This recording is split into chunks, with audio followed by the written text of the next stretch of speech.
मशहूर बॉलीवुड स्टार इरफान खान के दुनिया से रुखसत होने के बाद उनकी पत्नी सुतपा सिकदर ने एक पत्र लिखकर अपने भाव साझा किए हैं। इन भावों में वो बात है जो कि उनकी संजीदगी को और दर्शकों चहेतों के प्रति अगाध स्नेह को भी प्रकट करती है। जब पूरी दुनिया इसे अपना पर्सनल नुकसान मान रही है, ऐसे में मैं इसे फैमिली स्टेटमेंट की तरह कैसे लिख सकती हूँ। जब लाखों लोग मेरे साथ शोक मना रहे हैं, उस वक्त मैं अकेला कैसे महसूस कर सकती हूँ। मैं आप सबको आश्वस्त करना चाहती हूँ कि हम सब ने कुछ खोया नहीं, पाया है। हमने वो चीज़ें पाई जो वो हमें सिखा कर गए हैं, और अब हमें उन चीज़ों को अमल में लाने की शुरुआत करनी चाहिए और खुद को विकसित करना चाहिए।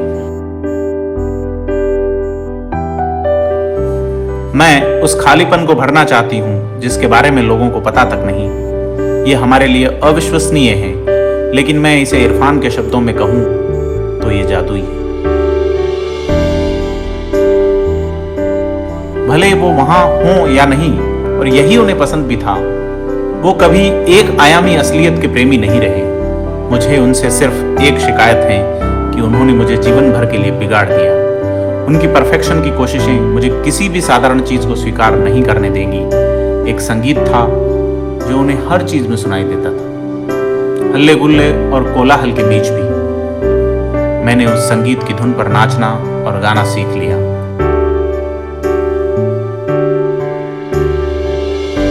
बड़ी हास्यास्पद बात है कि हमारा जीवन अभिनय का मास्टर क्लास रहा। जब हमारे जीवन में बहुत कुछ बिन बुलाए मेहमानों का आना हुआ, तब मैंने उस हंगामे से भी सामंजस्य बैठाना सीख लिया।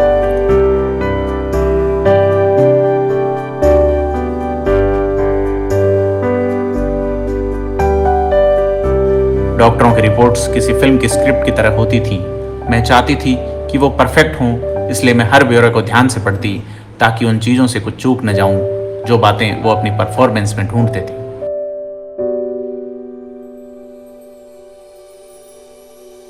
इस सफर में हमें कुछ शानदार लोग मिले, जिनमें से कुछ का जिक्र मुझे करना होगा। मैक्स हॉस्पिटल साकेत के हमारे ऑन्कोलॉजिस्ट डॉक्टर नितेश रोहतगी, जिन्होंने शुरुआत में हमारा हाथ थामा। यूके के डॉक्टर ड्रेन क्रेल और डॉक्टर शिद्रवी, मेरे दिल की धड़कन और घोर अंधकार में मेरी रोशनी बनी रहने वाली कोकिलाबेन अस्पताल की डॉक्टर सेवंती लिमाए। ये बता पाना बहुत मुश्किल है कि यह यात्रा हमारे लिए कितनी चमत्कारी, खूबसूरत, दर्दनाक और उत्सुकता भरी रही।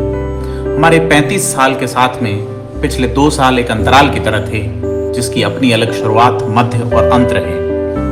जिसमें इरफान किसी ऑर्केस्ट्रा कंडक्टर का रोल कर रहे थे। हमारी शादी नहीं थी, मिलन था।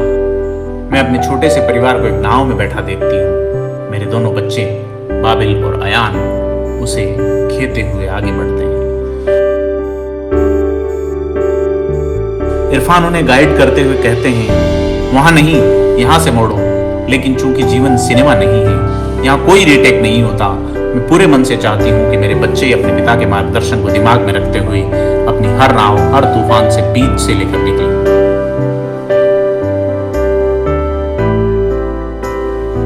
मैंने अपने बच्चों से पूछा, क्या वो अपने पिता की बताई कोई सीख साझा कर सकते हैं जो उनके लिए बेहद जरूरी हो।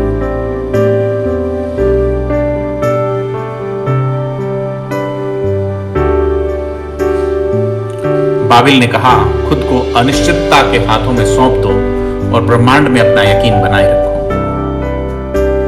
अयान ने कहा, अपने दिमाग को नियंत्रित करना सीखो, उससे नियंत्रित मत हो। जब हम उनकी पसंदीदा रात की रानी के पौधे को पानी देंगे, आंखों से आंसू खुद ही बहने लगेंगे, क्योंकि यह वही जगह है जहां हमने उन्हें इस जंग के बाद आराम करने के लिए रखा है। थोड़ा समय लगेगा, लेकिन जब ये फूल खिलेगा तब इसकी खुशबू फैलेगी और उन सब लोगों की आत्मा तक पहुंचेगी जिन्हें मैं प्रशंसक नहीं, अपना परिवार कहूंगी। इस पत्र के माध्यम से सुतपा ने अपने जीवन के सबसे महत्वपूर्ण साथी, उसके बारे में विचारों के साथ जीवन दर्शन को भी स्पष्ट किया है।